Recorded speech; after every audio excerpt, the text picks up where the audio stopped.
నీళ్ళు పెట్టుకొని నిద్ర వచ్చినప్పుడు ఆ నీళ్ళలో వేలు ఉంచి కళ్ళకు తుడుచుకొని నీళ్లు త్రాగి వాక్యం వినాలి. వాక్యముతో ఆత్మలో ఆ దాహం నేర్చుకోవాలి, వినాలి అని. అక్కడేమో మాకేమి ఇవ్వలేదు, మేమే డబ్బులు కట్టి దాంట్లో అటెండ్ అయ్యాము. ఆ దినములో ఏసన గారు చెప్పి మాట ఏంటంటే, ఉన్నాడప్పుడు 1500 రూపాయలు ఫీజు కట్టాము. మీ దగ్గర ఎందుకు కట్టుకున్నామంటే అది మీకు ఇవ్వలేక కాదు, కానీ ఫ్రీగా మేము ఇచ్చేటువంటి వాళ్ళు. కానీ ఎందుకనంటే వాక్యము నేర్చుకునే సందర్భాల్లో వాక్యము కొరకు వస్త్రాన్ని అమ్మి ఖడ్గాన్ని తీసుకోమని చెప్పాడు ప్రభు. కాబట్టి వాక్యం కొరకు ఖర్చు పెట్టి మీరు వాక్యం వినాలి అంటాడు. మీరు వాక్యం కొరకు ఖర్చు పెడతారు, వాక్యం కొరకు తీసుకోవడానికి ఇష్టపడతారు మీ అభిప్రాయము. కాబట్టి గమనిస్తాం, మీకు అప్పగించిన సేవ నమ్మకంగా చేయాలన్నది దేవుడు మీకు అప్పగించి వెళ్ళాడు. సరే, వాక్యంలోకి వెళ్ళిపోదాం, చదువుదాం వాక్యమును. రాజుల మొదటి గ్రంథం 10వ అధ్యాయము 18వ వచనమును, అంటే 18 నుంచి కొన్ని వచనాలు చదవండి. అంటే మీ ఫోన్లో సేవకులు సైలెంట్గా పెట్టుకోవాలి, అది మీరు గ్రహించాలి. లోపలికి వస్తాను, ఒకవేళ ఎమర్జెన్సీ కాల్ అయితే ఆ తర్వాత మీరు వీళ్ళు మాట్లాడుకోవచ్చు అనే ఆలోచన. చదవండి. రాజు దంతము చేత పెద్ద సింహాసనము చేయించి సువర్ణముతో దాన్ని పొదిగించెను. చాలు. ఆ తర్వాత ప్రకటన గ్రంథం 11వ అధ్యాయము 15వ వచనాన్ని చదువుకున్నాం. ప్రకటన గ్రంథము 11వ అధ్యాయం 15వ వచనం. 7వ దూత బూర ఊదినప్పుడు పరలోకంలో గొప్ప శబ్దములు పుట్టెను. ఆ శబ్దములు, ఈ లోక రాజ్యము మన ప్రభు రాజ్యమును, ఆయన క్రీస్తు రాజ్యమును ఆయన యుగయుగముల వరకు ఏలునెను. చాలు. దేవుడు మాటలు దీవించి ఆశీర్వదించను గాక. సొలొమోను రాజ్య పరిపాలనకు వచ్చిన తరువాత ఆయన ఒక సింహాసనమును కట్టించాడు, తయారు చేశాడు. ఆ సింహాసనమును ఎలా చేశాడు అంటే ఏనుగు దంతముతోనే సింహాసనం చేశాడు. రెండవది, ప్రకటన గ్రంథంలో ఒక సింహాసనం కనబడుతుంది. ఆ సింహాసనము, ఈ సింహాసనం యొక్క ఛాయలే ఆ సింహాసనం. ఇది దృశ్యమైన సింహాసనము, అది అదృశ్యమైన సింహాసనం. ఈ సింహాసనం మీద సొలొమోను కూర్చుంటాడు. ఆ సింహాసనం మీద ప్రభువులకు ప్రభు, రాజులకు రాజైన రాజు కూర్చుంటాడు. ఈ సింహాసనం మీద సొలొమోను కూర్చొని ప్రజలకు న్యాయం జరిగిస్తాడు. ఆ గుణ సింహాసనములో కూర్చున్న ప్రభువు ప్రజలకు తీర్పు చేసేటువంటి వాడని గమనిస్తున్నాం. సరే, ఇప్పుడు అందులోంచి కొన్ని విషయాలు మనము కొన్ని విషయాలు ధ్యానం చేసుకోబోతున్నాం. సొలొమోను ఎందుకు ఏనుగు దంతముతోనే సింహాసనం చేశాడు అన్న విషయానికి మనము ఆలోచన చేయాలి. ఏనుగు దంతం ఎలా ఉంటుంది? ఎలా ఉంటుంది దంతం? చెప్పండి, ఎలాగా ఉంటుంది దంతము? తెల్లగా ఉంటుంది, అంతే కదండి? తెల్లగా ఉంటుంది, అంతే కదా? దంతం యొక్క రంగు అది తెలుపు రంగుగా కనబడుతుంది. కనుక సింహాసనం మీద కూర్చున్నటువంటి వాడు, సింహాసనము తయారు చేసేటువంటి వాడు ఎలా ఉండాలంటే పరిశుద్ధత కలిగినటువంటి వాడిగా ఉండాలన్నది. రెండవది, ఏనుగు దంతం దేనికి సాదృశ్యం కనబడుతున్నట్టే అది దీనత్వానికి తగ్గింపు సూచనగా కనబడుతున్నది. రెండు విషయాలు అందులో మనం గమనించవచ్చు. సింహాసనం ఇచ్చిన తర్వాత నువ్వు తగ్గించుకోవాలి. రెండవది, సింహాసనం అన్నది అది పరిశుద్ధత గుర్తు కనబడుతుంది. ప్రతి సేవకుడు హృదయంలో ఒక సింహాసనం ఉండాలి. అది ఎవరికంటే రాజులా కూర్చోవడానికి సింహాసనం కట్టాడో అదే ప్రకారముగా రాజులకు రాజు ఆయన కూర్చోవడానికి ఒక సింహాసనం మనము కట్టాలి. రాజు నీతో లేకపోతే, రాజు మనతో లేకపోతే, రాజు మనలో లేకపోతే చేస్తున్న సేవ అంతా కూడా వ్యర్థమైపోతుంది. అది నీ మట్టుకు నువ్వు సేవ చేయొచ్చు, కానీ రాజుకి ఇష్టమైన సేవనే చేయలేము మనం. రాజుకి ఇష్టమైన సేవ జరగాలంటే మొదటగా పరిశుద్ధత కలిగి ఉండాలి. రెండవది తగ్గింపు కలిగినటువంటి అనుభవము కలిగి ఉండాలి. పరిశుద్ధత లేకుండా ఆయన సంచరించుడు, మనలో ఉండడానికి ఆయన ఇష్టపడ్డాడు. మోషేకు ఆయన ప్రత్యక్షమైనప్పుడు ఆయన అన్న మాట ఏంటో తెలుసా అండి? మోషే, నీవు నిలిచిన స్థలము పరిశుద్ధమైనది అన్నాడు. కాబట్టి పరిశుద్ధుడు నీతో ఉండాలి, మనతో ఉండాలి అంటే, మనలో ఉండాలంటే, మన సంఘములో ఆయన సంచరించాలంటే మన హృదయము కానీ మందిరము కానీ పరిశుద్ధముగా దానిని పంచుకోవాలి. నేటి దినములలో సేవకులు ఎలా ఉన్నారంటే పరిశుద్ధత విషయంలో తప్పిపోతున్నారు. అన్ని విషయంలో కరెక్ట్గా ఉంటున్నారు. నేను అందరు సేవకులు చెప్పట్లేదు, కానీ కొందరు కూడా చెప్తున్నా, పరిశుద్ధత విషయంలో తప్పిపోతున్నారు. తగ్గించుకునే విషయంలో చాలా తప్పిపోతున్నారు. 26వ తారీఖు వార్షికోత్సవం జరిగింది సత్యవేడులో మా చర్చిలో. అక్కడకు ఒక ఆటో తోలడానికి ఒక డ్రైవర్ని పిలిచాను. అతను కూడా సేవకుడే, డ్రైవర్గా తోలుకుంటూ సేవ చేస్తున్నాడు. గమనించండి, మా సేవకులు దాదాపు 12 మంది ఉన్నారు.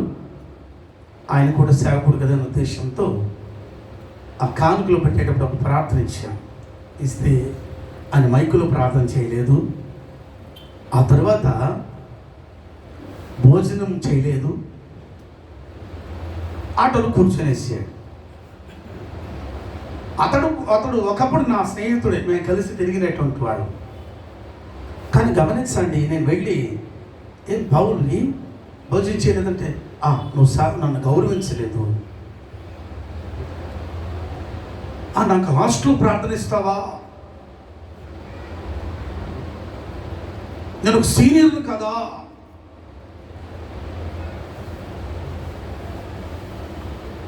చాలా ఆశ్చర్యం వేసింది. ఇటువంటి పరిస్థితుల మధ్య చెప్పిన మాట ఏంటంటే, అవకాశాలకు వస్తున్నావా, అధికారం కోసం వస్తున్నావా, దేవుని వాక్యం సహవాసం వస్తున్నావా అన్నది. అంతటి మాట నేను ఎప్పుడు వినలేదు అతని విషయంలో. తన స్వభావం కూడా బయటపడ్డది.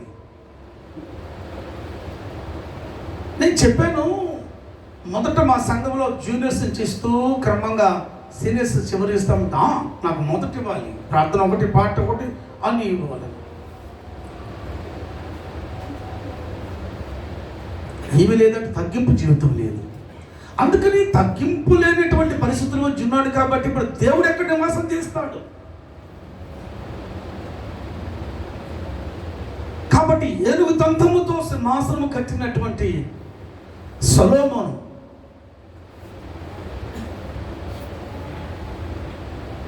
పరమున మహిమతో సింహాసనం కట్టబడింది.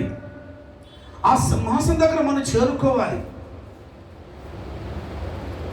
ఇప్పుడు ఈ సింహాసనం లేదు కదా, ఆ సింహాసనం చేరుకోవాలి అంటే మొదటిగా మనకు కావాల్సింది ఏంటంటే పరిశుద్ధత, రెండవది తగ్గింపు కలిగిన జీవితం. ఉందా ఈ దినాల్లో సేవకులు?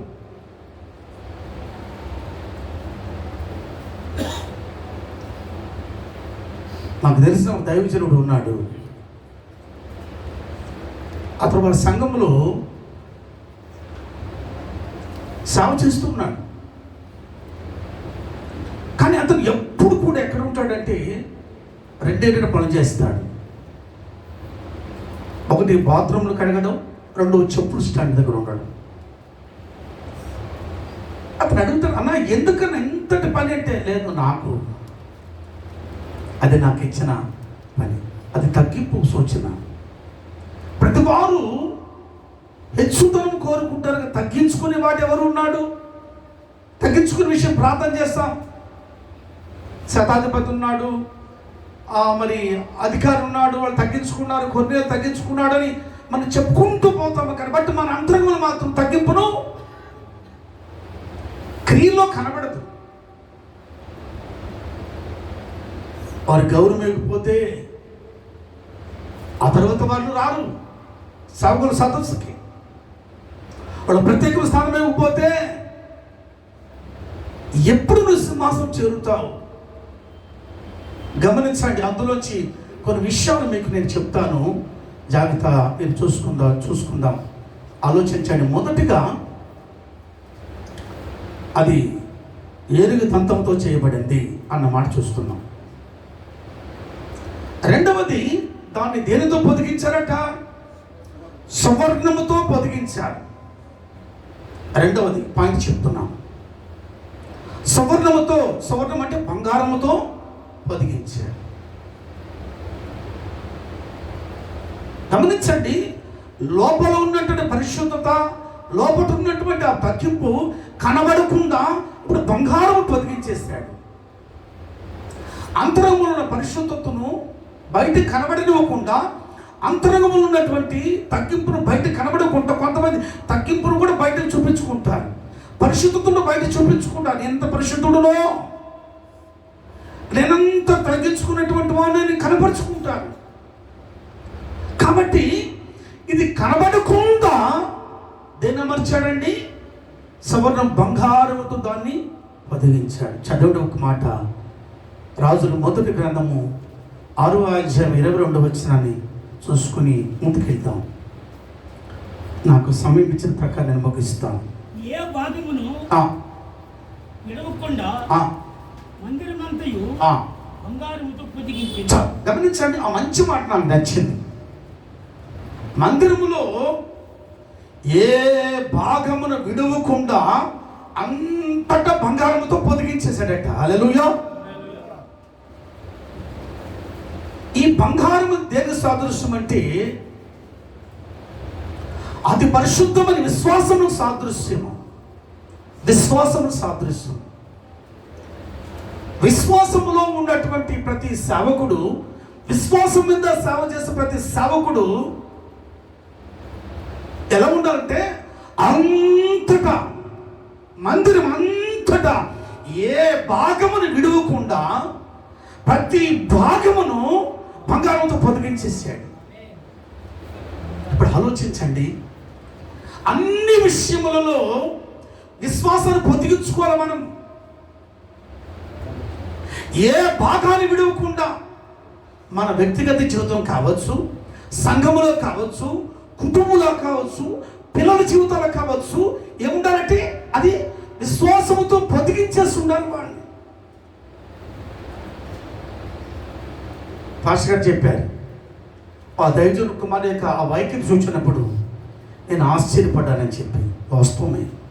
అంటే ఏమి లేదు, ఇప్పుడు దైవజనుడు అంతరంగంలో విశ్వాసం పొదిగించుకున్నాడు తన హృదయంలో, బట్ కుటుంబంలో పిల్లల విషయంలో ఆ బంగారంతో పొదిగించలేకపోయాడు. అక్కడ వదిలిపెట్టేసారు ఆ భాగంలో. కొంతమంది భార్యల విషయంలో, పిల్లల విషయంలో, కుటుంబ విషయంలో ఆ భాగాన్ని వదిలిపెట్టేస్తారు. కానీ సొలొమోను ఏ భాగాన్ని విడిచిపెట్టకుండా సమస్తమును ఎట్టండి ఆ బంగారముతో పొదిగించాడు. హల్లెలూయా. పొదిగించిన వాడు సొలొమోనే. ఇప్పుడు నాకు ప్రశ్న ఏంటంటే, ఈ బంగారము సొలొమోనుకి ఎవరిచ్చారు అన్నది మరొక తలంపు నాది.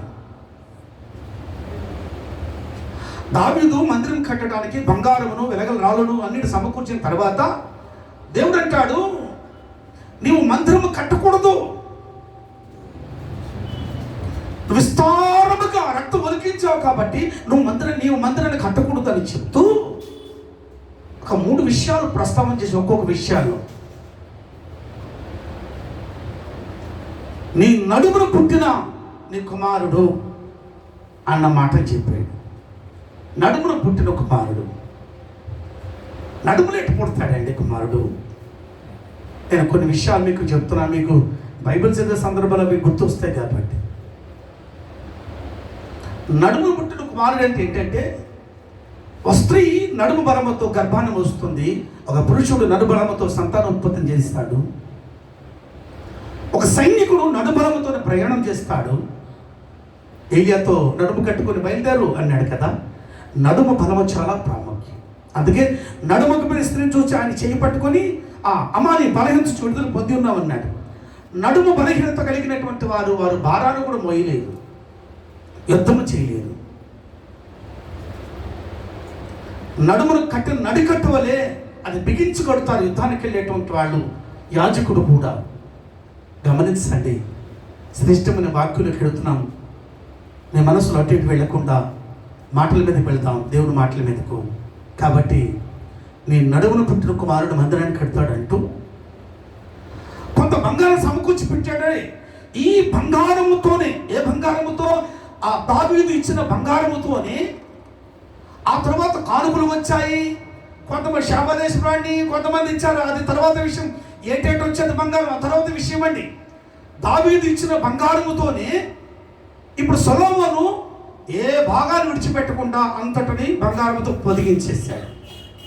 ఇప్పుడు గమనించండి, నీకు నాకు విశ్వాసమును, అది పరిశుద్ధ విశ్వాసమును దావీదు కుమారుడు యేసుక్రీస్తు ద్వారానే మనకు ఆ విశ్వాసం అనుగ్రహించబడుతుంది. హల్లెలూయా. నీకు రాదు విశ్వాసము, మనకు ఆ విశ్వాసం కలుగుతూ. ఆ విశ్వాసం ఎవరు కలిగించాలంటే దావీదు కుమారుడు ద్వారా మాత్రమే విశ్వాసం కలుగుతుంది. ఆయన విశ్వాసముని కర్త, దాన్ని కొనసాగించే దేవుడని హెబ్రీయులకు రాసిన పత్రికలో మనం గమనించుతున్నాం. ఆయన విశ్వాసం కర్త అయినటువంటి వాడు. మన విశ్వాసం బలపరచబడాలంటే ఎక్కడి నుంచి? యేసుక్రీస్తు ద్వారానే మనకు విశ్వాసం కలుగుతుంది. పరిశుద్ధాత్ముడు కూడా మనలో విశ్వాసాన్ని ఎట్లా పుట్టిస్తాడంటే కుమారుడు చూపిస్తాడు, అంటే వాక్యము చూపిస్తాడు. వాక్యము ద్వారానే విశ్వాసం, వినుట వల్ల విశ్వాసం కలుగుతుంది. వినుట క్రీస్తుని బట్టి అని పౌలు రోమిలకు రాస్తూ ఉంటాడు. దేవుని బిడ్డలారా, విశ్వాసముతో ఏ భాగాన్ని విడిచిపెట్టకుండా విశ్వాసంతో సంఘాన్ని కట్టాలి.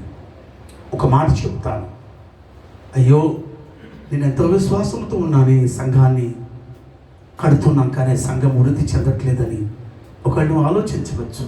ఒక మాట చెప్పి నేను ముందుకు వెళుతాను. రొనాల్డ్ అనే దైవజనుడు ఉన్నాడు. కొంతమంది దైవజనుల చరిత్ర చదివిన వాడికి అర్థమై ఉంటుంది. ఒక ప్రాంతంలో దేవుని సేవ చేయమని దేవుడు అతను పంపినప్పుడు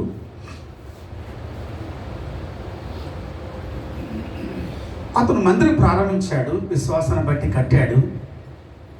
మందిరంలో విస్తారం ప్రజలు వస్తారని చూచాడు. ఏ భాగాలు విడిచిపెట్టకుండా ప్రతి చోట వాక్యముతో అమర్చాడు. ప్రతిరోజు ఆయన ప్రార్థన చేసేవాడు.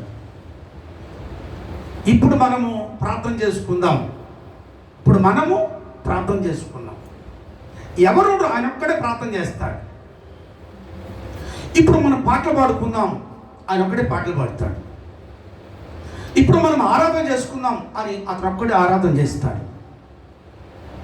చూసుకోవడానికి ఎట్ట అనిపిస్తాడు, మెట్ల పిచ్చి అతనికి అన్నట్టు కనిపిస్తుంది. ఇప్పుడు మనం కానుక వేసుకుందాం, అతను ఒక్కడే కానుక వేస్తాడు. ఇప్పుడు మనం కానుకలు ప్రార్థన చేసుకొని అతనే ప్రార్థన చేస్తాడు. ఇప్పుడు మనం ఆశీర్వాదం తీసుకొని అతను ఒక్కడే ఆశీర్వాదం చెప్తాడు. ఇట్లా కొంతకాలం జరిగిపోయింది. ఒక్క ఆత్మ కూడా మందిరంలోకి రాలేదు. చాలా వేదం ఉంది, ఆయన ఎత్తుకు దేవుడు జరిగిస్తాడు అన్న విశ్వాసం ఒకటి ఉంది. ఈ సంవత్సరమైనా దేవుడు ఆత్మనిస్తాడని విశ్వాసం. ఒకరోజు ఆయన బయలుదేరి పోతున్నప్పుడు ఒక టీ అంగడి దగ్గర ఒక ఆయన, ప్రైజ్ లార్డ్ పాస్టర్ గారండి అని అన్నాడు. వెనక్కి తిరిగి చూస్తే ఒకతను, ఆయనకు సంతోషం. ఈ ప్రాంతంలో మనకు ప్రైజ్ లార్డ్ చెప్పినటువంటి మొట్టమొదటి వ్యక్తి ఇతనే. సరే ప్రైజ్ లార్డ్ చెప్పాడు, అయ్యా టీ తాగురండి అని చెప్పాడు. ఎవరిని? ఫాస్ట్ గానే. ఇది ఇంకా సంతోషమైపోయింది. మనకు ఇప్పుడు టీ ఇచ్చిన మొదటి వ్యక్తి ఇదేనే.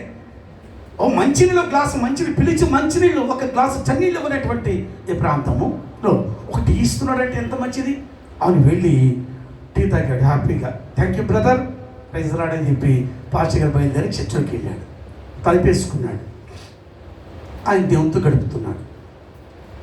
ఇంచుమించు 3 గంటల తర్వాత డోర్ తీశాడు, డోర్ నెట్టారు. నెట్తోనే పాస్టర్ గారు లేచి వెళ్ళి చూశాడు. ఆ వ్యక్తి లోపలికి వస్తే ఎవరంటే ఆ టీ ఇచ్చిన వ్యక్తి. అప్పుడు ఆ టీ ఇచ్చిన వ్యక్తి అంటాడు, నువ్వు ఇంకా బ్రతుకున్నావా నువ్వు ఇంకా బ్రతుకున్నావా? ఏంటి బ్రదర్, ఎందుకు? నేను ఇచ్చిన టీలో విషయం కలిపాను. నేను చంపాలనుకున్నా. నేను ఈ ప్రాంతంలో ఒక మాంత్రికుడు. నేను నీ సంఘాలు రాని కూడా నేనే ప్రజలను కట్టిపెట్టింది. ఇక నువ్వు చేస్తున్న ప్రార్థనలు ఇక ఎందుకు లేని ఉద్దేశంతో నిన్నే లేపుదాం అనుకున్నాను అంటూ ఉండగా దేవుని ఆత్మ ఇతరులోంచి అతను ఆవరించింది.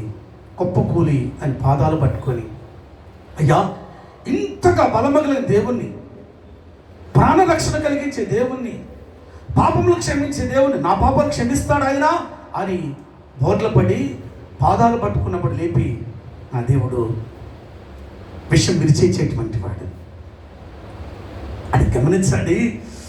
నిజం గమనించండి, ఆలోచించండి. మరుసటి వారం రోజు ప్రజలందరూ, పట్టణమంతా ప్రజలు వచ్చి మందిరం అంతా స్థలం లేదు కూర్చునేస్తారు ప్రజలు. ఇప్పుడు అంటున్నాడు, మనం లేచి ప్రార్థన చేసుకుందాం అన్నాడు. అందరూ లేచి ప్రార్థన చేశారు. ఇప్పుడు మనం పాటలు పాడుకుందాం అన్నాడు. అందరూ పాటలు పాడుతున్నారు. ఇప్పుడు మనం కానుకలు వేస్తున్నాం, అందరూ కానుకలు వేస్తారు. గమనించండి, ఎందుకు చెప్తున్నాను తెలుసండి? ఆయన హృదయములో, ఆయన మందిరములో ఏంతో నింపుకున్నాడండి? ఆనాడు సొలొమోను ఆ బంగారముతో ఏ స్థలము గ్యాపు లేకుండా సమస్తమును బంగారముతో నింపినట్టు విశ్వాసముతో, అది పరిశుద్ధ విశ్వాసముతో అంతరంగంలో అలంకరించుకున్నాడు. కాబట్టి ఒకరోజు ఆ విశ్వాస యొక్క పరిణామాన్ని గమనించగలిగాడు. దైవజనుడా, సోలిపోతున్నావా? నీ విశ్వాసం ఎప్పటికీ అది సిగ్గుపరచబడదు. ప్రజలను చంపేస్తున్నారు, వాళ్ళు హింస పెడుతున్నారు, అయినా దేవుడు వాళ్ళు బ్రతికిస్తాడు. శ్రమంలో వారికి తోడైంటాని 91 కీర్తన 15 వాక్యంలో, శ్రమలో నేను అతను తోడైందును, అతను విడిపించి గొప్ప చేసేదను, దీర్ఘాయుజ తృప్తిపరచేదను, నా రక్షణ అతనికి చూపిస్తానని చెప్పాడు. హల్లెలూయా. దేవుని బిడ్డలారా, గమనించండి సేవకులారా, రెండో భాగంలో మనం ఏం చూసుకున్నామంటే ఏదండి? ఆ రెండో భాగంలో అతి పరిశుద్ధమైనటువంటి విశ్వాసము కలిగినటువంటి వారికి ఉండాలి. మూడో విషయానికి వస్తున్నాను, గమనించండి. ఆ సింహాసనముకు 6 మెట్లు ఉన్నాయి. ఎన్ని మెట్లు అండి? 6 మెట్లే. 7వ మెట్టు సింహాసనం చేరుకుంటుంది. 6 మెట్లు అందులో ఉన్నవి. జాగ్రత్త గమనించాలి. ఈ 6 మెట్లలో ఒక్కొక్క మెట్టుకు ఒక పేరుంది. మొదటి మెట్టు మారు మనస్సు అని ఒక మెట్టు. ఆ రెండవ మెట్టు బాప్తిస్ము అనే మెట్టు. వీలైతే రాసుకోండి. ఆ తర్వాత లైవ్లో ఉంది కాబట్టి ఇది కూడా ఇంకోసారి వింటే మీకు కొంచెం డౌట్ కూడా క్లారిటీ అవ్వచ్చు అనుకుంటాను. రెండవ మెట్టు బాప్తిస్మము.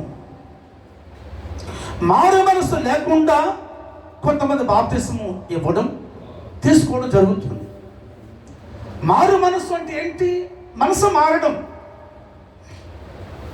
సౌలు మారు మనసు పొందాడు. ఎవరి ద్వారా? దేవుని వాక్యము ద్వారా. వాక్యము ద్వారా మనం మార్పు చెందాలి. మారు మనసు అనేది 2 విషయాలు గమనించండి. ప్రకటన గ్రంథములో సంఘముతో మాట్లాడుతున్న మాట ఏంటంటే, సంఘబోధవతతో అంటే ఎవరు? సేవకుడే. నువ్వు మారు మనసు పొందు, మొదట క్రియలు చేయి, మొదట ప్రేమ కలిగి ఉండు. సేవకులని మనము, నేను మారు మనసు పొందాను కదా అని మనం అనుకుంటాం. వాస్తవానికి నిజమే. కానీ మరలా ఎక్కడో నువ్వు పడిపోయావు, ఎక్కడో జారిపోయావు, పరిశుద్ధతను కోల్పోయావు, విశ్వాసం కోల్పోతున్నాం. మరలా తిరిగి మారు మనసు పొందిన అనుభవంలోకి మనం వెళ్ళాలి. మార్పు చేద్దాం. నేనేంటి అని ఒకరోజు ఒక దైవజనం గురించి ప్రార్థన చేస్తున్నప్పుడు ఆ దైవజనం వచ్చినటువంటి ఆలోచన, అన్న మీరు సరైనటువంటి పరిస్థితులు లేరు, మొదట మీ దోషాలు ఒప్పుకొని ప్రభువుతో సహవాసం చేయండి అన్నప్పుడు అతను, లేదు అట్లేం లేదే, నేను అట్లంతా ఏం చేయలేదంటే, లేదన్నా దేవుడు నేను హెచ్చరించమంటున్నాడు అన్నప్పుడు, ఆ తర్వాత 2వ రోజు నేను మందిరంలోకి వెళ్ళలేదు. కానీ ఎందుకు అటు వెళుతున్నప్పుడు మార్గంలో అంటే నేను మన చర్చిలో కాదు, నేను మొదటగా ఒక దగ్గర సేవ చేస్తున్నప్పుడు ఆయన ఏడ్చేటి పాపాలు ఒప్పుకుంటూ శబ్దం పడుతుంది. నేరుగా లోపలికి వెళ్ళాను, తలుపు దగ్గర నిలబడుకున్నాను. ప్రభువా, నేను పశుప్రాయుడును, నా తోటి దైవజనులతో నన్ను హెచ్చరించారు, నేను తెలిసి పాపం చేశాను, నన్ను క్షమించని ఏడ్చి రొమ్ము కొట్టుకుని ప్రార్థన చేస్తున్నాడు. దేవుడు ఆ తర్వాత అతను బలంగా వాడుకోవడం ప్రారంభించాడు. దైవ సంఘమా, సేవకులైన మనము కొన్ని సందర్భాల్లో మార్పు చెందాలి. లేకపోతే దీపస్తంభం మీద దీపం తీసేస్తాడు. దీపస్తంభం మీద దీపాలు తీసివేస్తే అంటే వెలుగు లేకపోతే ఏమవుతుంది? చీకటే. సంఘము చీకటి ఛాయలో నడుచుకుంటుంది. నిజంగా వాక్యాసం నడుచుకోదా సంఘము. కాబట్టి మారుమనసు పొందడం ఒక మెట్టు, రెండో మెట్టు ఆ బాప్తిసం పొందేటువంటి అనుభవం, బాప్తిసము. మూడవది పరిశుద్ధ అభిషేకము కలిగిన అనుభవం, మూడో మెట్టు. ఈ మెట్లెక్కుతూ వెళ్ళినప్పుడే ఆ అసమాసనం చేరుకుంటాం. పరిశుద్ధాత్మ కొంతమంది ఆలోచన ఏంటంటే పరిశుద్ధాత్ముడు లేడు అని కాదు, ఉన్నాడు. భాషలు, ప్రవచనాలు ఇవన్నీ అప్పుడు, ఇప్పుడు లేవు అంటారు. దేవుడు నిన్న నేడు ఏకరెత్తుకున్నటువంటి వాడు కదండి. నా వినికిడిలో గమనించండి, మీరు అపార్థం చేసుకోవద్దు. పరిశుద్ధ అభిషేకముల సంఘాలు విస్తరించినట్టు మా ప్రాంతంలో మరొక సంఘాలు విస్తరించలేదు.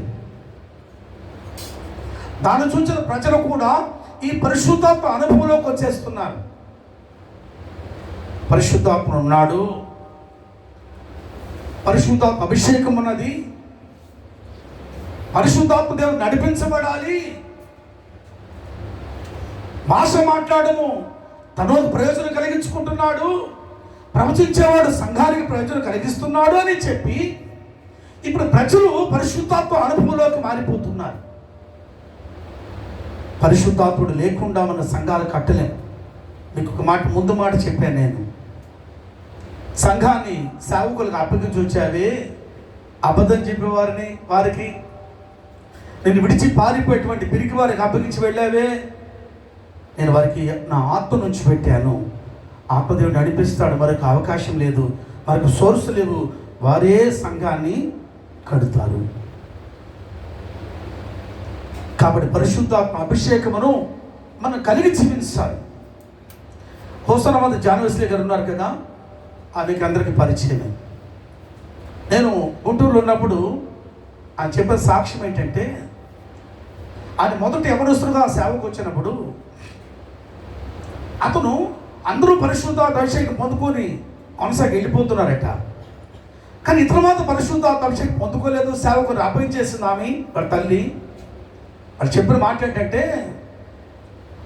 అప్పుడు ఇంటికి వెళ్తూ సేవకు వెళ్ళి వస్తున్నాడట. వాళ్ళ అమ్మ చెప్పిన మాట, అరే అందరూ అభిషేకించబడుతున్నారా? అసలు ఏమో తెలియలేదు, కానీ ఒక వారం నీకు అన్నం పెట్టను, పరిశుద్ధాత్మ శక్తిని పొందుకునేంత వరకు నీకు అన్నం లేదు, చర్చిలో ఉండిపోవాల్సినవా అని చెప్పి ఏసర్ గారితో చెప్పేసి తల్లి, వాళ్ళ తల్లి జాన్వెస్లీ గారు తల్లి. ఇతను పట్టుకొని వాళ్ళ అమ్మగా ప్రార్థన చేస్తున్నాడు, ప్రభువా ఆ దోషమైతే క్షమించున్నాను, నన్ను ఎందుకు అభిషేకించట్లేదు, నా వెనక వచ్చే దైవజనులు వాళ్ళు అభిషేకించబడి బలంగా వాడబడుతున్నాను, నాకు నీ ఆత్మశక్తి కావాలి ప్రభు అని దేవుడు ఒక దర్శనం చూపించాడట అతనికి. అప్పుడు ఈశ్వరంగా కూడా ఉన్నాడు పక్కనే. మాట చెప్పనండి, గమనించండి. ఆయన యవన కాలంలో వాళ్ళమ్మ షూ తీసుకుని డబ్బులు ఇస్తే షూ తీసుకోవడానికి వెళ్ళాడు షాపుకి. వెళ్ళిన తర్వాత షూ తీసుకుంటున్నాడు, షాపు లోపల నుంచి చెప్పిన షూ ఇది నచ్చలేదు, అది ఒక తీసని అని చెప్తే అతను లోపలికి వెళ్ళి షూ తెచ్చేసరికి ఇక్కడ లేసి లేదు, జబ్బులు పెట్టుకున్నాడట జాన్వెస్లీ గారు. అది దేవుడు దర్శనం చూపించి, నువ్వు ఒక దొంగవు కదా, నీ మీద నేను ఎంతటికి వస్తాను. ఇప్పుడు ఆలోచించాడు, మన అబద్ధకులు ఉంటే పరిశుద్ధాత్మ ఎట్టొస్తాడు? మోసం చేసేవాడైతే మాట మీద నిలబడకపోతే ఎట్ట దేవుడు మన మీద ఉంటాడు? ఆ రోజు ఒప్పుకున్న తర్వాత మోకాళ్ళు పగిలిపెట్టేట్టు రక్తం కారిందట అతనికి. ఆనాటి నుంచి ఈరోజు అభిషేకించిన ఆత్మతో పాటలు రాస్తున్నప్పుడు ఆయన పాటలు చాలామంది అభినందించి పాడుతూ ఉంటారు సంఘాలు. ఇప్పుడు ఆలోచించండి. మూడో మెట్టుగా పరిశుద్ధాత్మ అభిషేకం అని చాలా ప్రాముఖ్యం. నాలుగో మెట్టు ఏంటంటే వేరుబాటు జీవితం. వేరుబాటు జీవితం కలిగి ఉండాలి. ఆ దైవజనుడు మనము లోకములోనితో లోకంతో కలిసిపోవడం, అన్యులతో అన్యులతో కలిసిపోవడం, వాళ్ళ ఆచారాలు వాళ్ళ అలవాట్లు అన్నీ నేర్చుకొని అన్నితో నువ్వు కలిపి మిక్సింగ్ అయిపోతే, వేరుబాటు లేకపోతే అంటాడు మీరు వారికి వేరే రక్షణ పొందండి అంటాడు. అపోస్తలుడైన పేతురు చెప్తున్న మాటలు. మీరు వారిలోంచి వేరయ్యి రక్షణ పొందండి అంటాడు. గమనించండి, ఆలోచించండి. మనము ఎక్కడికి మనలో ప్రజలు సమాజం చూడాల్సిన విషయం ఏంటంటే ఒక వేరుబాటు, ఒక ప్రత్యేకత కలిగినటువంటి దైవజనుడుగా నువ్వు బ్రతకాలి. ఈ సంవత్సరం నుంచి నీలో ప్రజలు ఒక ప్రత్యేకత చూడలేకపోతున్నారు. ఆ మెట్టులో నువ్వు కనబడలేకపోతున్నావు. కొంతమంది కనబడుతున్నారు, ఒక ప్రత్యేకంగా జీవిస్తున్నారు. నేను ఒక దైవజనుడును అని చెప్పి ఆ ప్రత్యేకత కలిగి బ్రతుకుతున్నారు. అప్పటిలాంటి బ్రతకడం కాదు, కానీ ఒక దైవజనుడి తర్వాత నీకు ప్రత్యేకమైన ఒక ఐడెంటిఫికేషన్ ఉన్నది కదా, నీకు ఒక గుర్తింపు ఉంది. ఆ వేరుబాటు కలిగిన జీవితాన్ని జీవించలేకపోతున్నాం. ఒక వేరుబాటు అనే జీవితాన్ని ఆ నాలుగో మెట్టులోకి మనం అధిగమించినప్పుడే కదా మనం దేవుని యొక్క సింహాసనం చేరుకోగలము. ఆ వేరుబాటు కలిగి మెట్టు కలిగి ఉంటేనే కదా దేవుడు ఆ నాలుగో మెట్టుకి నీ సింహాసనంకి వస్తాడు. ఆలోచించండి. మరి ఐదో మెట్టు చూసినట్టయితే దైవికమైన స్వస్థత. ఐదో మెట్టు దైవికమైన స్వస్థత. ఎందుకు ఇప్పుడు సంఘములో సేవకులు ప్రార్థిస్తున్నారు? ఎందుకు ప్రార్థిస్తున్నారంటే దేవుడు స్వస్థపరిచేటువంటి వాడు అని. అలాగని చెప్పి దైవిక స్వస్థత లేదని మనము 100% చెప్పలేము. దైవిక స్వస్థత ఉన్నది అట్లని చెప్పి మనం మెడిసిన్ వాడకుండా ఆపుతామా? వాక్యం ఏం చెప్తుందంటే గిలాదులో గుగ్గిలమే లేదా? గుగ్గిలం ఒక ఔషధం అని. గిలాదులో వైద్యుడు లేదా? వైద్యుడు డాక్టరు. లూకా ఎవరు? డాక్టరే. అట్లనే మెడిసిన్ వాడకూడదని అది చెప్పడం కూడా పొరపాటు, బుద్ధిహీనమని చెప్పగలను కొంత విషయం. మరి దాని మీద దైవిక స్వస్థత మీద ఆధారపడే వాళ్ళు మనం తప్పని మనం చెప్పలేము. దీన్ని వాడుతున్న వారిని వాళ్ళు వీళ్ళు చూసి అయ్యయ్యో వీళ్ళు దైవిక స్వస్థత వాడబడలేదే, వీళ్ళు ఉండలేదు కాబట్టి వీళ్ళు పాపులని చెప్పడానికి వాళ్ళు వీళ్ళని తక్కువ చేసి మాట్లాడకూడదు. మీకు అర్థమవుతుందా? అయితే 5వ మెట్టు అనుభవము నీకు నాకు ఉండాలి. ఒక మాట చెప్తాను. సరాసరికి 25 సంవత్సరాల మునుపు నాకు అనారోగ్యం వచ్చింది. అదేంటంటే నాకు 10 సంవత్సరములుగా జాండీస్ వచ్చేది. కామెర్లు వచ్చేది, పచ్చ కామెర్లు. ప్రతి సంవత్సరం నేను దగ్గరున్నాను అంటుంది. ఒకసారి జాండీస్ వచ్చి చనిపోతాడు అని కూడా సర్టిఫికేట్ చేసేసారు. తిరుపతి హాస్పిటల్లో అడ్మిట్ చేస్తున్నారు. ఆ రోజు దేవుడు ప్రార్థన చేశాను. ప్రభువా, డాక్టర్ చెప్పారు ఇంకో వారంలో ఇతను చనిపోతాడని. నేను చనిపోతాను చెప్పాను. ఆ రాత్రి ప్రభుతో మాట్లాడి, ప్రభువా నన్ను బ్రతికిస్తే నేను సేవ చేస్తాను, నువ్వు ఎక్కడికి వెళ్ళమంటే అక్కడికి వెళుతా అని ప్రార్థన చేసిన తర్వాత ఆ రాత్రి దేవుడు నన్ను దర్శించాడు. ఉదయకాలము నాకు యాక్టివ్నెస్ వచ్చేసిన శరీరంలో. మందులు బట్టి డాక్టర్ చెప్పేది చనిపోతానని చెప్పారు. ఇంకా మందులన్నీ పక్కన పెట్టేసి మాకు డిశ్చార్జ్ ఇవ్వండి అని అడిగితే, నీ వారం చనిపోతావు అయినట్టు చనిపోతానేది నేను ఇంటికి వెళ్ళి చనిపోతానులే, నా దేవుడు అటు నన్ను చంపడు నన్ను బ్రతికిస్తాడని. ఇంటికి వచ్చేసాను. ఇంకా మామూలు ప్రార్థన చేసుకుంటున్నాను. ఇక్కడ మంజాకం హాస్పిటల్ కదా, ట్రిపుల్ క్యాన్ అక్కడైతే ఎన్నిసార్లు వచ్చాను అది ఇంకా చెప్పలేను ఆ పనుల విషయం. కాబట్టి గమనించండి. ఆ తరువాత నీకు చెప్తున్న మాట గమనిస్తా, ఆలోచిస్తా. దేవుడు నన్ను స్వస్థపరిచాడు, నాకు బాగు చేశాడు. ప్రభువా నువ్వు నన్ను బాగు చేసావు, ఎక్కడికి వెళ్ళమంటావు? పలానా దగ్గర సూళ్ళుపేట తన మధ్యలో అక్కపేట ఊరు ఉంది, అక్కడికి వెళ్ళని చెప్తే నేను నా భార్య పిల్లలు పెట్టుకొని వెళ్ళిపోయాను. ఇప్పుడు మరొక మాట ఏంటంటే 25 సంవత్సరములుగా ఆ జాండీస్ అన్న ఛాయలే లేవు. ఒకసారి బాడీ చెకప్ చేసుకుంటే లివర్ ఎట్టుందాల్సి అంటే సూపర్గా ఉందని చెప్పారు. హల్లెలూయా, దేవునికి మహిమ కలుగును గాక. అంటే దైవిక స్వస్థత ఉన్నది అని చెప్పడానికి చెప్తున్నాం. మీకు అర్థమవుతుంది కాబట్టి గమనించండి. అందుకని మనము 5వ మెట్టు మనం చూసినప్పుడు దైవికమైన స్వస్థత మీద కూడా ఆధారపడగలిగితే, విశ్వాసం ద్వారా ఆధారపడగలిగితే నిజముగా ఆ మెట్టును దాటుకొని సింహాసనం చేరుకుంటాం.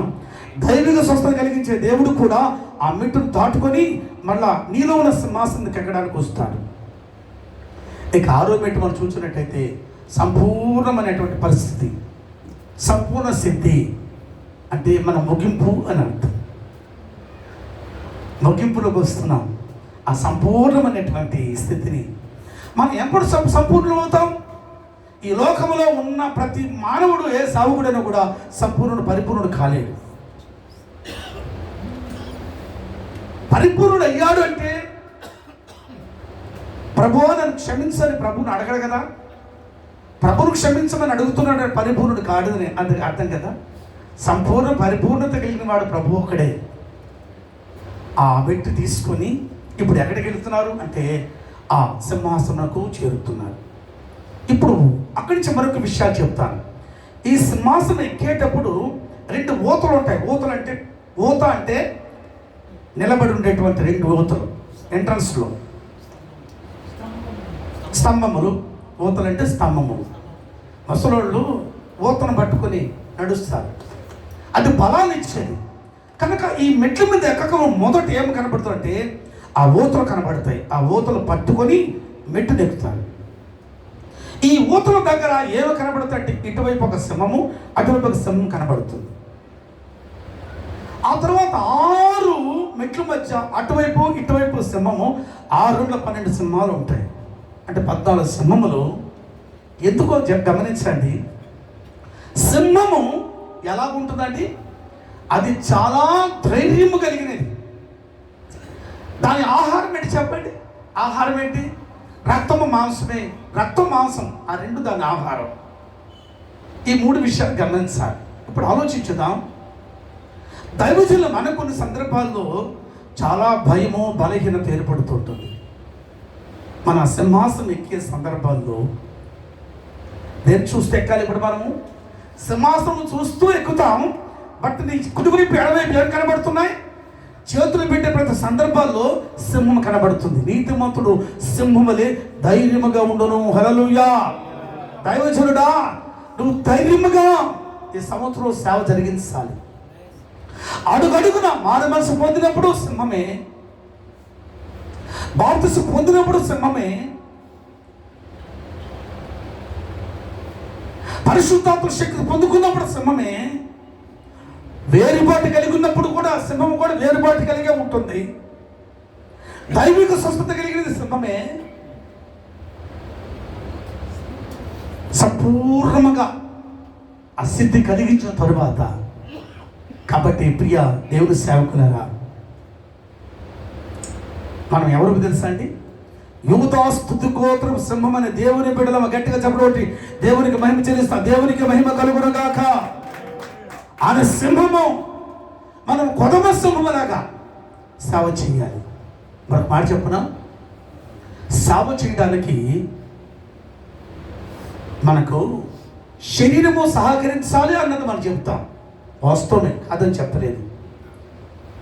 అయితే మనకు ముఖ్యం ప్రాముఖ్య విషయం ఏంటంటే ఆత్మలో తీవ్రత, ఆత్మలో తృష్ణ ఉంటే శరీరము కూడా లెక్క చేయకుండా వాళ్ళు ప్రయాణం చేస్తారు సేవలు.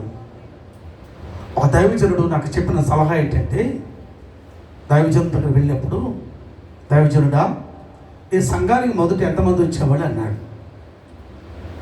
8 మంది వచ్చేవాళ్ళు అండి అన్నారు. ఎంతమంది? 8 మంది వచ్చేవాళ్ళు అండి అన్నాను. ఆయన అన్నాడు, ఇప్పుడు ఎంతమంది వస్తున్నారు అన్నాడు. ఆయన నన్ను అడిగినప్పుడు 200 మంది వచ్చేవాళ్ళు, ఇప్పుడు 400 మంది ఉన్నారు. సరే గమనించండి అన్నాడు. నాకు 400 వచ్చేసారు కదా అని నువ్వు సంతోషించకుండా, మొదట నీవు ఇప్పుడు కూడా 400 మంది ఉన్నప్పుడు కూడా 8 మందే ఉన్నారు నువ్వు అనుకోవాలి. అప్పుడే నీకు మనస్సులో ఏం కలుగుతుంటే ఆత్మల గురించిన దాహం కలుగుతుంది, ప్రయాసం కూర్చున్నటువంటి ఆ ఉద్దేశంలో పుడుతుంది. ఇప్పుడు నాకెందుకు 400 ఉన్నారు, ఇంకేమో మందిరం కట్టేసుకున్నాం, బాగా కట్టేసుకున్నాం, సేవకులు ఉన్నారు నువ్వు అనుకుంటే నువ్వు సేవ ఆటో నువ్వు ఏమవుతుంది, క్లోజ్ అవుతుంది, నీ సేవ ఆట స్టాండర్డ్ అయిపోతుంది అన్నాడు. ఆ మాట నాకు నచ్చి ఆ రోజు నుంచి ఈ రోజు వరకు ప్రతిరోజు విశ్రమించకుండా దేవుని సేవలో ఉండడమే నా యొక్క ఉద్దేశం అని తిరుగుతూ సేవ చేస్తూ ఉంటాను. ఏదో ఒక రీతికి దేవుని సేవ చేయాలని గడిచిన 2 రోజుల క్రితం కూడా కడప నుంచి దైవజనుడు ఫోన్ చేసి చేస్తున్నా గారని దోర్నాల మన దగ్గర నుంచి ఫోన్ చేసి, అయ్యా మీరు మా దగ్గర రావాలి, వాక్యం చెప్పాలన్నాడు. అయ్యా తప్పకుండా వస్తామని చెప్పి వాడు మాట ఇచ్చాం. గమనించండి, ఎందుకు విషయాలు చెప్తున్నాను అంటే మనకు వయస్సు ఉన్నది. నాకు ఇప్పుడు 52 సంవత్సరములు. 52 సంవత్సరాలు ఉన్నప్పటికీ కూడా ఎప్పటికప్పటికి బలం మనకు దేవుడు అనుగ్రహించేటువంటి వాడు. ఎప్పుడు ఆత్మలో మనము ప్రారంభ కలిగి ఉంటూ ఆ ఐక్యటువంటి ప్రతి సందర్భంలో ఆ సింహాసనం చూస్తూ, ఆ ఓతుల దగ్గర ఉన్నటువంటి ఆ సింహాలను చూస్తూ ఎక్కుతూ వెళితే నీకు ధైర్యం కలుగుతుంది. బలహీనం కలిగినటువంటి తిరిగి పందులు చూసినట్లు నువ్వు అట్లా చూడగలిగితే తప్పకుండా నువ్వు సోలిపోతావు, సేవలోకి ముందు కొనసాగలేవు. ఒకసారి మేము సేవకి వెళ్ళినప్పుడు మా పరిసర ప్రాంతాల్లోనే ఒకడు కొట్టాడండి మమ్మల్ని. పెద్ద ఒక పచ్చి కర్ర తీసుకొని, పచ్చి దవడెములు తీసుకున్నట్టు సంవత్సరం తీసుకొని లాగాడు, పెరిగాడు మా సేవకుల్ని. ఒక సేవకుడి చెయ్యి వెళ్ళిపోయింది, ఒక సేవకుడు చీడపగలది, ఒక సేవకుని ఇక ఫోను 20,000 రూపాయల ఫోను ఫైల్ అయిపోయింది.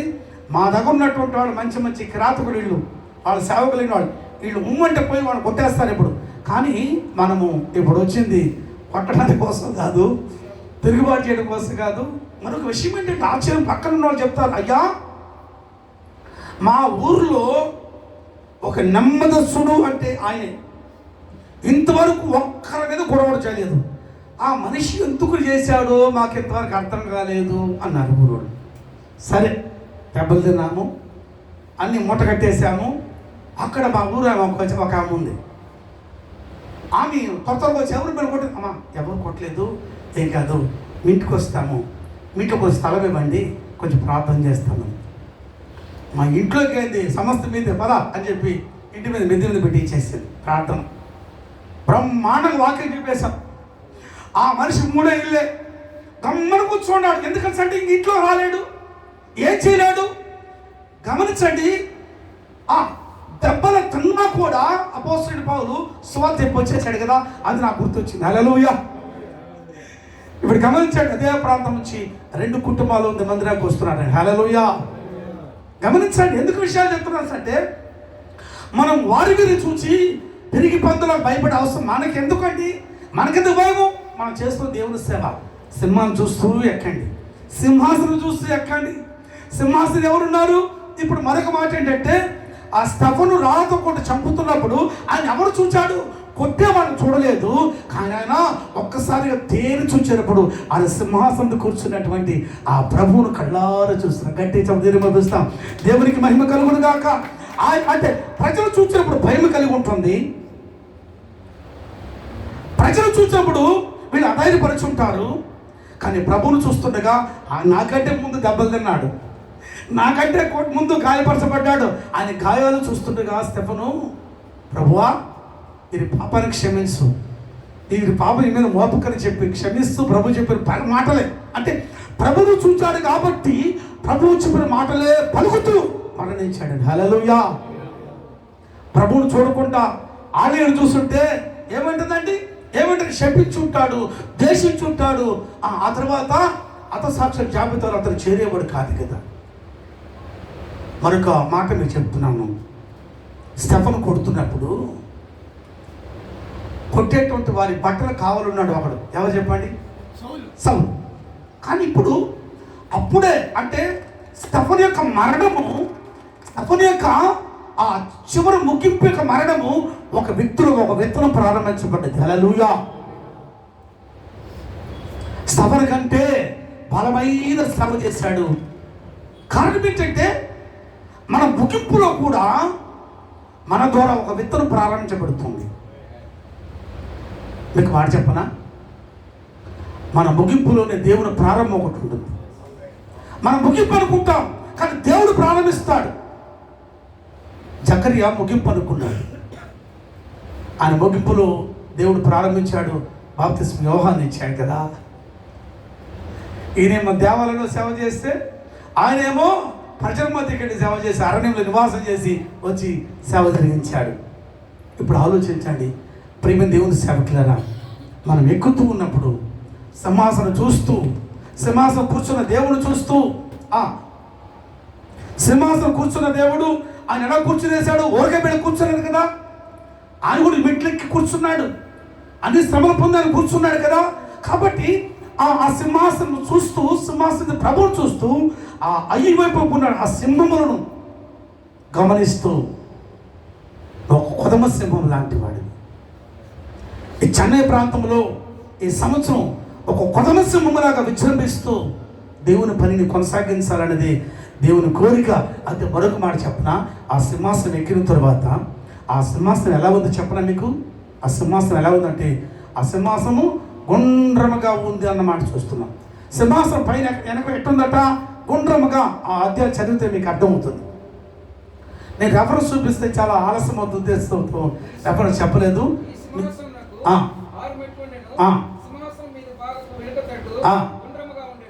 ఇప్పుడు గమనించండి, సింహాసనం వెనక వైపు ఏమున్నదట? గుండ్రముగా ఉన్నది. ఏమున్నది? గుండ్రముగా ఉన్నది అన్నమాట మనం గమనిస్తున్నాం. ఈ గుండ్రము అన్నది దాన్ని దేని సూచిస్తుంటే, భూమి ఎలా ఉంది? గుండ్రముగా ఉంది. కాబట్టి భూమి ఇప్పుడు ఎక్కడ ఉందంటే ఆయన ముందు లేదు, ఆయన వెనకుంది.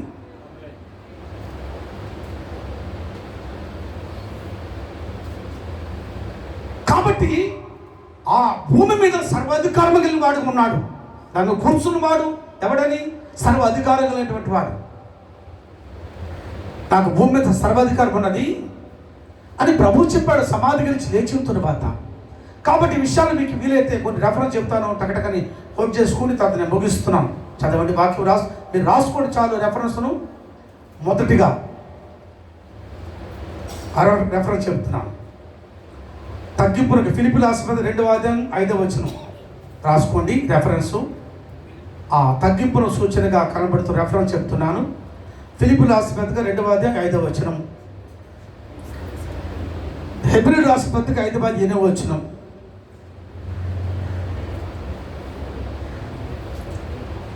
మొదటి ఫిలిప్పి 2:5, ఆ తర్వాత హెబ్రీ 5:8. రెండవది యూదా పత్రిక 1వ అధ్యాయం 20వ వచనం, అంటే మొదటి తగ్గింపు సూచన చెప్పాక దాని విషయం. రెండవది యూదా పత్రిక 1వ అధ్యాయం 20వ వచనం, బంగారము అతి పరిశుద్ధమైన విశ్వాసం సాదృశ్యమని తగ్గింపుకు అని చూశాం. పేతురు రాసిన మొదటి పత్రిక 1వ అధ్యాయం 7వ వచనం, ఇవి మీకు ఉపయోగపడతాయి రెఫరెన్సు. పేతురు రాసిన మొదటి పత్రిక 1వ అధ్యాయము 7వ వచనం, పేతురు రాసిన మొదటి పత్రిక 4వ అధ్యాయం 12వ వచనం, బంగారం శ్రమలకు సూచన కూడా కనబడుతుంది. మూడో విషయం 6 మెట్లు అని చెప్పాం కదా. మొదటి మెట్టు, ఆ మెట్లు రెఫరెన్స్ చెప్తాను, మీరు రాసేసుకోండి త్వరగా. లూకాసు వార్త 1వ అధ్యాయము 76 నుంచి 77 వరకు, 76, 77 మొదటి మెట్టుని గురించి చెప్తున్నాం. లూకాసు వార్త 1వ అధ్యాయము 76, 77. రెండవ మెట్టు మార్క్సు వార్త 16, 16.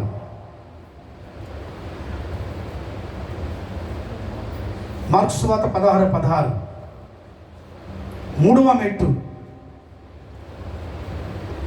మూడవ మెట్టు తీతు రాసిన పత్రిక 3వ అధ్యాయము 5వ వచనం.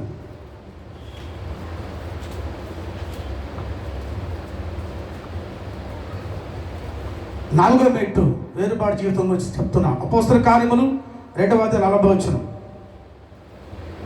నేను చెప్పిన మాటలన్నీ ఇందులో కనబడుతుంటాయి.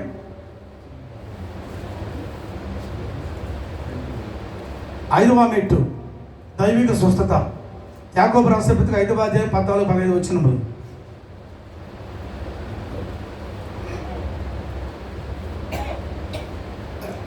ఆరవ మెట్టు సంపూర్ణ పరిశుద్ధత. 2 దినవృత్తాంతాల గ్రంథము 2వ అధ్యాయం 13వ వచనం. ఈ రెఫరెన్స్ చదువుకుంటే మీకు సైన్ సరిపోతున్న ఉద్దేశంతో నేను ముగింపుకు వస్తున్నాను. 2వ అధ్యాయం 13వ వచనం, 6వ మెట్టు.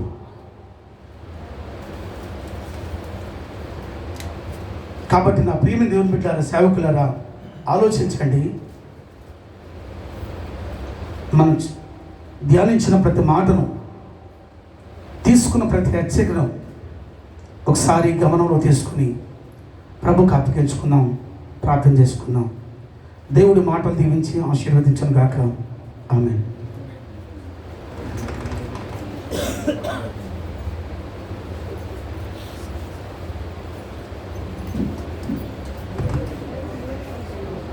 అందరూ మీ తలలు వచ్చినట్లయితే చెప్పబడిన వాక్యం నిమిత్తంగా మనం అందరమే ప్రభు సన్నిధిలో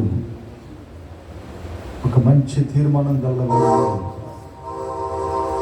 ఒక దైవజనుడు పవిత్రతతో నింపబడి ఉండాలి, విశ్వాసపు పౌరుడుగా ఉండాలి, తగ్గింపు జీవితం కలిగి ఉండాలి అని దైవ సేవకుల ద్వారా ఈ 6 మెట్టుకులు మనమందరం ఒక గట్టి తీర్మానం చేసుకుందాం. అందరూ ప్రార్థనలో ఉందాం. మన మధ్యలో పాస్టర్ యోహానయ్య గారు వచ్చి ప్రార్థన చేస్తారు. మనమందరి తల నుంచి ప్రార్థన చేద్దాం. అందరి తల నుంచి ప్రార్థన ఏకీభవిద్దాం.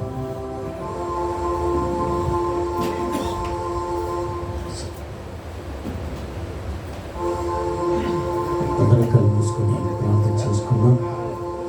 కృపా కనికరం గల మీ పరలోకపు తండ్రి, జీవము గల మా యేసయ్య, జీవాధిపతి, మీ దాసుని మా మధ్యకి తీసుకొచ్చిన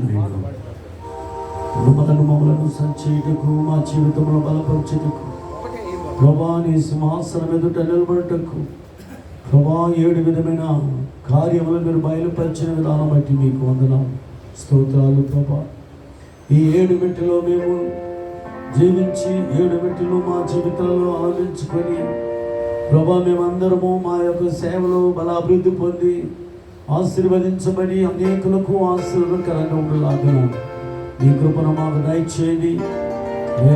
ఈ యొక్క వాక్య పరిచయం చేసిన దైవజనులను మీరు ఆశీర్వదించండి. ఈ యొక్క కోరికలు జరిపిస్తున్న దైవజనులను మీరు దీవించండి, ఆశీర్వదించండి.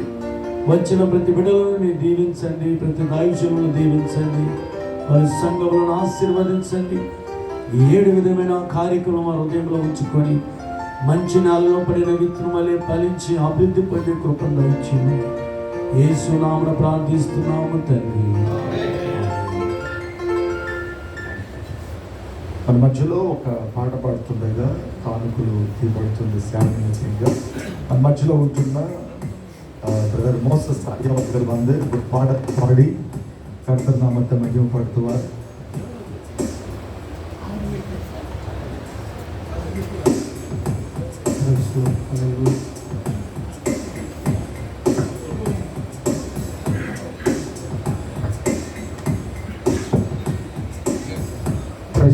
హల్లెలూయా, హల్లెలూయా. అతడి పరిశుద్ధ నామమునకు స్తోత్రం. పరవశమే ప్రభు నీలో, శ్రమైన సుఖమే నీ సేవలో. పరవశమే